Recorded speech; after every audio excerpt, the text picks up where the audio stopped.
दोस्तों, अगर आप भी विराट कोहली और शुभमन गिल को दुनिया का सबसे खतरनाक बल्लेबाज मानते हैं तो हमारी इस वीडियो को लाइक जरूर कीजिएगा। दोस्तों, श्रीलंका और भारत का मैच देखने वानखेड़े स्टेडियम में पहुंचे कई दिग्गज खिलाड़ियों से लेकर उनकी पत्नी और गर्लफ्रेंड्स ने तो इस मुकाबले में 4 चांद लगा दिए। तो वहीं टीम इंडिया की ऐतिहासिक जीत के बाद उसे सेलिब्रेट करते हुए जो कहा, जीत लिया करोड़ों भारतीयों का दिल। तो आखिर धनुश्री के साथ साथ आत्या और सारा, यहाँ तक कि खुद युजवेंद्र चहल ने क्या कुछ मैच के बाद कहा, जिसे सुनकर आप भी खिलाड़ियों के कसीदे पढ़ने शुरू कर देंगे। कैसे टीम इंडिया ने लंका को तबाह कर जीते मैच और सेमीफाइनल में बनाई जगह, ये सब कुछ हम आपको अपनी इस वीडियो में दिखाएंगे। लेकिन उससे पहले आपको क्या लगता है, टीम इंडिया के बाद अब कौन सी टीम सेमीफाइनल में जाएगी, कमेंट में जरूर बताइए। दोस्तों, 12 साल बाद वानखेड़े के मैदान पर श्रीलंका और भारत आमने सामने हुई। इस मुकाबले में श्रीलंका के कप्तान ने टॉस जीतकर पहले टीम इंडिया को बल्लेबाजी करने के लिए न्योता दिया। भारतीय बल्लेबाजों ने श्रीलंका के गेंदबाजों को तहस नहस करते हुए 50 ओवर में 357 रनों का लक्ष्य रख दिया। टीम की तरफ से शुभमन गिल ने 92 रनों की पारी खेली, तो वहीं विराट कोहली ने 94 गेंदों पर 88 रन बनाए थे और अंत में श्रेयस अय्यर ने खतरनाक बल्लेबाजी करते हुए तूफानी अर्धशतक जड़ा और टीम इंडिया के लिए 56 गेंदों पर 6 गगनचुंबी छक्के और 3 चौके की मदद से 82 रन बनाए। वहीं रविंद्र जडेजा ने भी 24 गेंदों पर 35 रनों की पारी खेले। इस लक्ष्य का पीछा करने उतरी श्रीलंका की टीम की शुरुआत बेहद खराब रही। मैदान पर एक भी बल्लेबाज ज्यादा देर तक टिक नहीं सका। पहले जसप्रीत बुमराह ने ओवर की पहली ही गेंद पर विकेट चटकाए, तो वहीं सिराज भी रुकने का नाम नहीं लिए और आते ही उन्होंने एक के बाद एक कुल 3 बल्लेबाजों को पवेलियन का रास्ता दिखाकर श्रीलंकाई टीम की कमर ही तोड़ दी। वहीं अंत में मोहम्मद शमी ने घातक गेंदबाजी का नजारा दिखाते हुए एक के बाद एक कुल 5 बल्लेबाजों का विकेट उखाड़ फेंका और श्रीलंका की टीम को शर्मनाक हार दिला दी। भारतीय टीम इस मुकाबले को बड़े ही आसानी से जीत ली। इन दोनों के बीच मुकाबला देखने के लिए वानखेड़े के मैदान पर पहुंची आत्या शेट्टी के साथ साथ धनुश्री ने भारत की जीत पर ऐसे अनमोल शब्द कह डाले जिसे सुनकर आप भी हैरान रह जाएंगे। तो चलिए हम आपको बताते हैं क्या कुछ कहा इन्होंने। लंका के खिलाफ भारत की ऐतिहासिक जीत पर युजवेंद्र चहल ने बयान देते हुए कहा कि भारतीय टीम को जीत की ढेर सारी बधाई। शमी ने लगातार 3 मुकाबले में शानदार प्रदर्शन कर टीम इंडिया को ऐतिहासिक जीत दिलाई। वहीं गिल के साथ साथ विराट भाई ने भी शानदार खेल दिखाया। अगर विराट भाई इस मैच में शतक लगा देते तो वो सचिन तेंदुलकर के 49वें शतक की बराबरी कर लेते, मगर कोई बात नहीं, टीम इंडिया ने अच्छे तरीके से मैच को जीता। मुझे पूरी उम्मीद है कि इस बार का विश्व कप हमारी टीम ही जीतेगी। वहीं शुभमन गिल की गर्लफ्रेंड सारा तेंदुलकर ने बयान देते हुए कहा कि शमी और भारत की जीत पर ढेर सारी बधाई। गिल ने जिस तरीके से टीम इंडिया को शुरुआत दिलाई वो देखकर मैं काफी खुश थी, मगर गिल के शतक न बनाने से मैं थोड़ी दुखी हो गई थी। लेकिन टीम इंडिया ने अच्छा खेल दिखाकर मैच को जीता और ये लम्हा 55 रनों पर 10 विकेट का मेरे लिए हैरान कर देने वाला था। मैं चाहती हूँ इस बार टीम इंडिया विश्व कप का खिताब जीते। तो वहीं केएल राहुल की पत्नी आत्या शेट्टी ने बयान देते हुए कहा कि शमी ने अपनी खतरनाक गेंदबाजी से टीम इंडिया को लगातार तीसरा मुकाबला जिताया। 55 रनों पर टीम को ऑल आउट हो जाना बहुत शर्मनाक है। जिस तरीके से भारतीय खिलाड़ी प्रदर्शन कर रहे हैं उसे देखकर यही उम्मीद करते हैं कि इस बार विश्व कप कहीं और नहीं बल्कि भारत ही आने वाला है। तो वहीं युजवेंद्र चहल की पत्नी धनुश्री ने बयान देते हुए कहा कि आज का मैच काफी शानदार था और इस मैच को शमी ने और अद्भुत बना दिया। उन्होंने अपनी कातिलाना गेंदबाजी से 5 बल्लेबाजों को पवेलियन का रास्ता दिखाकर हर किसी को हैरान कर दिया। टीम इंडिया को जीत की ढेर सारी बधाई। मैं चाहती हूँ इस बार का विश्व कप टीम इंडिया ही अपने नाम करे और रोहित की कप्तानी में टीम इंडिया तीसरी बार खिताब जीते। तो दोस्तों, देखा आपने किस तरीके से इन लोगों ने टीम इंडिया की जीत पर बयान देते हुए करोड़ों भारतीयों का दिल जीता। लेकिन आपको क्या लगता है, टीम इंडिया के साथ कौन सी टीम सेमीफाइनल में जाएगी, कमेंट में जरूर बताइए। दोस्तों, भारत और श्रीलंका 12 साल बाद एक बार फिर से वानखेड़े के मैदान पर आमने सामने उतरे।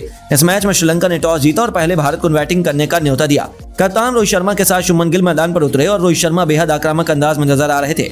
उन्होंने मधुशंकर की पहली गेंद पर खतरनाक चौका लगाकर टीम का खाता खोल दिया और रोहित की बल्लेबाजी देखकर यही लग रहा था कि आज दोहरा शतक एक बार फिर से लगाने वाले हैं। लेकिन मधुशंकर ने शानदार वापसी करते हुए रोहित शर्मा को क्लीन बोल्ड कर पवेलियन का रास्ता दिखा दिया और भारतीय टीम को 4 रनों के स्कोर पर ही पहला झटका लग गया। शुभमन गिल का साथ देने के लिए मैदान पर इन फॉर्म बल्लेबाज किंग कोहली आ चुके थे। वह भी बेहद शानदार फॉर्म में नजर आ रहे थे। आते ही उन्होंने मधुशंकर के ओवर में एक चौका जल्दी और टीम को पहले ओवर में 8 रनों तक पहुंचा दिया। इन दोनों बल्लेबाजों ने टीम के लिए धीरे धीरे रन को बनाना शुरू किया और स्कोर को आगे बढ़ाया। देखते देखते टीम को 5 ओवरों में 25 रनों तक पहुंचा दिया और इन दोनों खिलाड़ियों का बल्ला दहाड़ना शुरू कर दिया। श्रीलंका के गेंदबाजों पर प्रहार करते समय विराट कोहली तेजी से रन बना रहे थे और उनका देख करके शुभमन गिल भी रुकने का नाम नहीं लिया और टीम के स्कोर को 8.1 ओवर में 51 रनों तक पहुंचा दिया। गिल का बल्ला रुकने का नाम नहीं ले रहा था। कासुन रजीता के ओवर में गिल ने 2 लगातार चौका जड़कर अर्धशतक की साझेदारी भी पूरी कर ली और टीम को पावर प्ले के 10 ओवर में 60 रनों तक पहुंचा दिया। विराट कोहली शानदार बल्लेबाजी कर रहे थे और उनके बल्ले से रन निकल रहे थे और टीम के स्कोर को तेजी से आगे बढ़ा रहे थे और इन दोनों का बल्ला रुकने का नाम नहीं ले रहा था। श्रीलंका के हर गेंदबाजों की जमकर धुनाई हो रही थी और दोनों ही बल्लेबाज अपने अर्धशतक की तरफ धीरे धीरे बढ़ रहे थे। श्रीलंका की कप्तान विकेट की तलाश में थी, लेकिन ये दोनों बल्लेबाज बेहद ही संभल कर बल्लेबाजी कर रहे थे। ऐसी कोई गलती नहीं कर रहे थे जिससे टीम को नुकसान हो और भारतीय टीम का विकेट गिरे। विराट कोहली, शुभमन गिल पूरी तरह से मैदान पर सेट हो चुके थे और मुंबई के मैदान पर जमकर रन बना रहे थे। इन दोनों की बल्लेबाजी देखकर स्टेडियम में बैठे दर्शक भी खुशी से जश्न मना रहे थे। भारतीय टीम का पहला विकेट गिर जाने के बाद इन दोनों खिलाड़ियों पर टीम की अहम जिम्मेदारी आ गई थी और दोनों ने बखूबी निभाते हुए टीम की पारी को संभाल लिया। विराट कोहली आज बेहद अलग अंदाज में बल्लेबाजी का मंजर दिखा रहे थे और लंका के हर गेंदबाज पर टूटकर हमला कर रहे थे। कोहली की बल्लेबाजी देखकर शुभमन गिल भी श्रीलंका के गेंदबाजों को धोना शुरू कर दिया। गिल ने ऐसा चौका जड़ा जिसे देखकर विराट कोहली भी हैरान रह गए, उनकी आंखें भी फटी रह गई। वहीं विराट कोहली भी रुकने का नाम नहीं ले रहे थे और देखते ही देखते उन्होंने अपना अर्धशतक पूरा कर लिया। साथ ही टीम इंडिया के स्कोर को 100 रनों के पार पहुंचा दिया और विराट अर्धशतक पर भारतीय खेमा ही नहीं बल्कि स्टेडियम में बैठे दर्शक भी खड़े होकर तालियों से उनका स्वागत किया। दोनों खिलाड़ी संभल कर बैटिंग कर रहे थे और टीम के लिए 104 गेंद पर 102 रनों की शतकीय साझेदारी भी पूरी कर ली।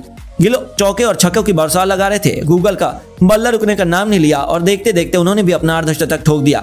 गिल का अर्धशतक देखकर स्टेडियम में बैठे सारे तेंदुलकर भी खुशी से झूम उठी। अर्धशतक देखकर स्टेडियम में बैठी सारे तेंदुलकर भी खुशी से झूम उठी। वहीं स्टेडियम में बैठे दर्शक भी उनके अर्धशतक पर खड़े होकर तालियां बजाने लगे। इन दोनों खिलाड़ियों ने मिलकर भारतीय टीम के स्कोर को 20 ओवर में 120 रनों तक केवल 1 विकेट के नुकसान पर पहुंचा दिया। दोनों ही बल्लेबाज मैदान पर अर्धशतक लगाकर खेल रहे थे और इन दोनों बल्लेबाजों ने कुशल मेंडिस से लेकर मधुशंका हर गेंदबाजों की जमकर धुनाई की और दिन में तारे दिखाने शुरू कर दिए।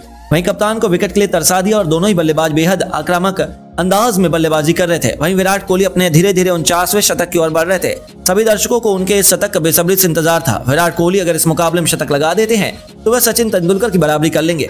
हर किसी की नजरें इसी रिकॉर्ड पर टिकी हुई थी कि टीम के स्कोर को इन दोनों खिलाड़ियों ने मिलकर 22 ओवर में 132 रनों तक पहुंचा दिया। टीम के स्कोर को धीरे धीरे आगे बढ़ा रहे थे। इन दोनों का बल्ला रुकने का नाम नहीं ले रहा था और दोनों बल्लेबाजों ने मिलकर 143 गेंद पर 136 रनों की पार्टनरशिप कर चुके थे। विराट कोहली 71 गेंद में 67 रन बनाकर मैदान पर 9 चौके लगाकर टिके हुए थे। शुभमन गिल 72 गेंद में 60 रन बनाकर 8 चौके लगाकर खेल रहे थे। टीम का स्कोर 24 ओवर में 1 विकेट के नुकसान पर 140 रन तक बन गया और भारत की बल्लेबाजी देखकर यही लग रहा था कि टीम इंडिया श्रीलंका के सामने 300 से 320 रनों तक का लक्ष्य बड़ी आसानी से रख देगी।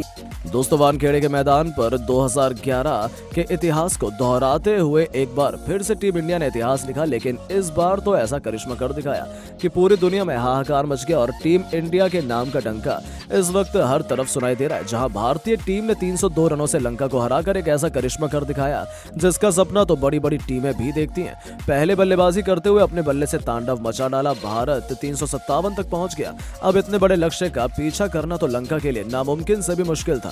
बस बारी थी लंका को जल्द से जल्द समेटने की, लेकिन किसी ने नहीं सोचा था लंका भारत के सामने इस कदर घुटने टेक जाएगी। पहली गेंद पर बुमराह ने शिकार कर उनकी बर्बादी शुरू कर दी, तो फिर मोहम्मद सिराज ने एक के बाद एक 3 विकेट लेकर तो उनकी कमर तोड़ दी। लेकिन असली तबाही तो अभी बाकी थी। लंका को तो खून के आंसू रोने थे, फिर भूखे शेर की तरह मोहम्मद शमी उन पर टूट पड़े और उन्हें पूरी तरीके से तहस नहस करते हुए एक नहीं दो नहीं बल्कि कुल 5 विकेट लेकर न जाने कितने ही रिकॉर्ड की धज्जियां उड़ाकर रख दी। 55 रनों पर लंका को समेटकर 302 रनों से इंडिया को यादगार जीत दिलाई, तो वहीं बड़ी ही शान से सेमीफाइनल में पहुंचाया, जहां अब उनके लाजवाब प्रदर्शन के मुरीद तो पूरी दुनिया हो गई है। लेकिन दोस्तों, जहां इस वक्त पूरी दुनिया भारत से खौफ खाए बैठी है, तो वहीं गुस्साए श्रीलंका फैंस ने वानखेड़े के जमकर उत्पात मचाया है। जी हां, जब टीम इंडिया स्टेडियम से बाहर निकली तब वहां हजारों की तादाद में लंका के फैंस मौजूद थे, जिन्होंने भारतीय टीम को देखकर जमकर हमारे खिलाफ नारेबाजी करी और गंदे गंदे गालियां देनी शुरू कर दी। उन्होंने जो कहा वो तो बोल पाने में भी किसी आम इंसान को शर्म आ जाए। लेकिन इन्हीं सबके बीच पुलिस मामले को शांत कराने की कोशिश कर रही थी। उसी में से कुछ अभद्र तत्वों ने अचानक से भारतीय टीम पर हमला कर दिया। खबरें तो ये भी हैं कि कुछ लोगों ने पत्थर मारकर भारतीय खिलाड़ियों को, खासतौर पर सिराज और शमी को घायल करने की कोशिश की, उनके खिलाफ धार्मिक नारे लगाए। तो वहीं सैकड़ों की भीड़ में अचानक टीम बस पर हमला बोल दिया था। उनका उद्देश्य तो इस खिलाड़ियों को चोटिल करना और उन्हें सबक सिखाना था। उनके सर पर तो खून सवार था। ऐसा लग रहा था कि यह कोई बहुत बड़ा आंदोलन हो गया। पल भर में वहां अफरा तफरी मच गई थी। ऐसा लगा था कि आज तो यहाँ कोई भी गंभीर हादसा हो जाएगा। लेकिन सलाम है पुलिस बलों को की सिक्योरिटी को, जिन्होंने किसी भी भारतीय खिलाड़ी को खरोच भी नहीं आनी थी और सुरक्षित वहां से निकल कर ले गए। लेकिन भीड़ को काबू कर पाने में उनके भी पसीने छूट गए थे, क्योंकि वो लोग बदले की आग में लेकर आए थे। जी हाँ दोस्तों, इस दर्दनाक घटना ने तो अब पूरे क्रिकेट जगत को हिलाकर रख दिया है। कोई अपनी आंखों पर भरोसा ही नहीं कर पा रहा है कि वो क्रिकेट का खेल इतना खूनी और भयावह भी हो सकता है।